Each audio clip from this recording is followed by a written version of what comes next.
පළාත් පාලන මැතිවරණය එහෙම නැත්නම් පුංචි ඡන්දෙට ගමේ අපේක්ෂකයින් මේ දවස්වල ලොකු මහන්සියක් වෙනවා.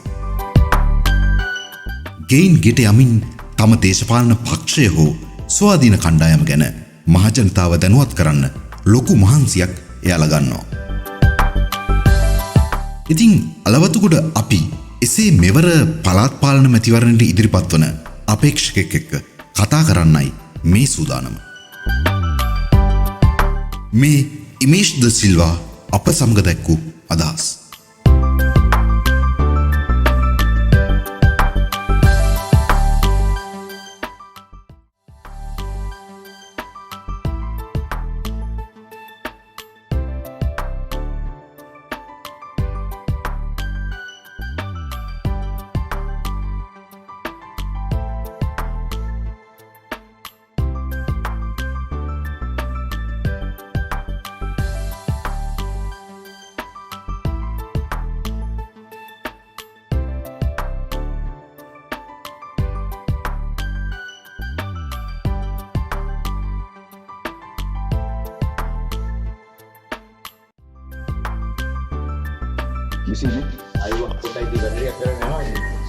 මොකද ලෑස්ති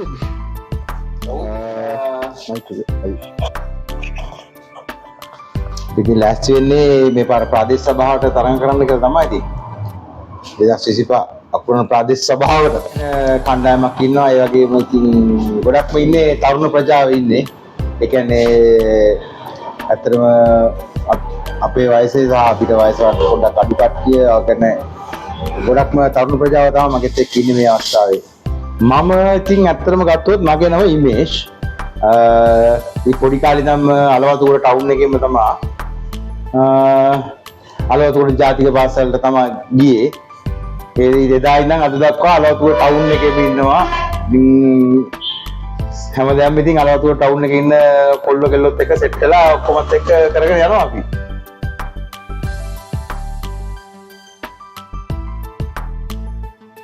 ඡන්දයට ඉදිරිපත් වෙන්න කියන්නේ ඇත්තටම මේක මගේ ප්‍රථම අවස්ථාව. ගොඩාක් කරුණු කාරණා තියෙනවා මේ වගේ දෙයකට යොමු වෙන්න.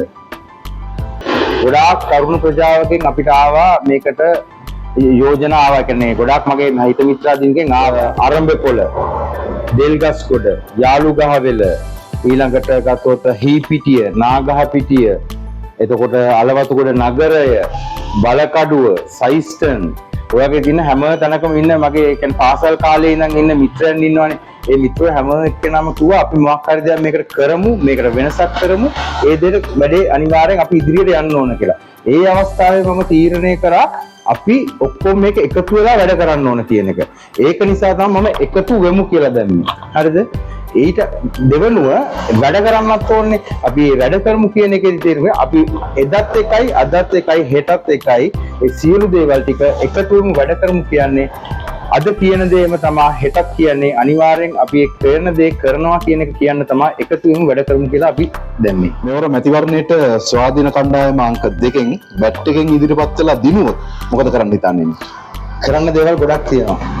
ලොකු දේවල් කරන්න කලින් ඒ වගේ බේසික් දේවල් ටික අපි කරලා ඉන්න ඕනේ ඉස්සල්ලාම මේකේ කරන්න. කෙරෙන්න ඕන දේවල් ඉතින් පොඩි ළමයාගේ ඉඳන් මේකට පොඩි කට්ටිය ඉඳන් කෙරෙන්න ඕන දේවල් තියෙනවා. අපි සරලම උදාහරණයක් විදිහට ගත්තොත් පොඩි ළමයින්ට එකතු කරලා පොඩි චිල්ඩ්‍රන් පාක් එකක් නෑ මේකේ.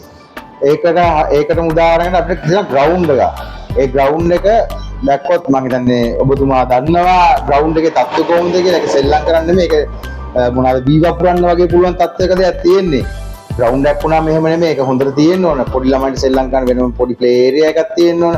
ඒ වගේ දේවල් හරි ගස්සන්න ඕන. ඊට අමතරව මේ අලවතුගොඩ කියන්නේ වටපිටාවේ ගැන ඔක්කොම ඇවිල්ලා මේක සෙන්ටර් හබ් එකක් වගේ තියෙන ටවුන් එකක් මේක. මොකද අංකුඹුර පැත්තෙන් එනවා, පූජා පිටියෙන් එනවා, දෙල්ගස්කොඩ ඕවිස්ස පැත්තෙන් එනවා. මේ පැත්තේ රිට්ටන්දෙනිය, මහමුදුන, සයිස්ටන් ඔය හැමදේම ඇවිල්ලා මෙතන අලවතුගොඩ ටවුන් එකට තමයි එන්නේ. ඒ එනකොට නගරේ පොදු අවශ්‍යතාවයන් තියෙනවා. ඊට අමතරව මේ නගරේ පොඩක් අලංකාරත්ව තියන්න ඕන.